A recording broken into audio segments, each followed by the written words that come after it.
The United Nations Office on Drugs and Crime presented its worldwide drugs report for 2019.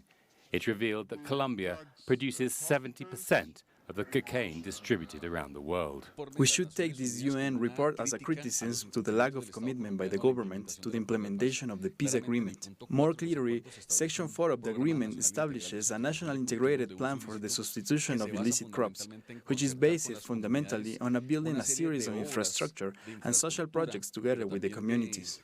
Immediately after the report was presented, different social and political movements condemned the lack of social investment by the state, which was also part of the peace agreements. This has led to the spread of paramilitary and other illegal groups that are battling to gain control of the drug trafficking routes. It created a sort of vacuum, which wasn't occupied by the state and its promised infrastructure projects, but by paramilitary groups. It's a repetition of the early violence from these groups, and they work in coordination with political and military sectors in those regions. That is why campesino and indigenous farmers like David Curtidor say reports like this must not be used to stigmatize the work of farmers who have no choice but to plant these crops because it is their only source of income. With this strategy of massacring social leaders, many campesinos and indigenous people have died.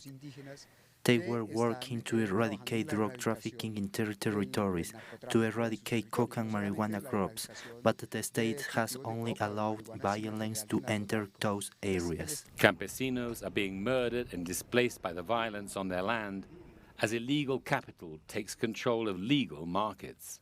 There are sectors that cannot live without war. They need to expand their economic and political power, and it also gives the United States its geopolitical capacity to put pressure on our country, and the military can keep control as long as there's an internal conflict.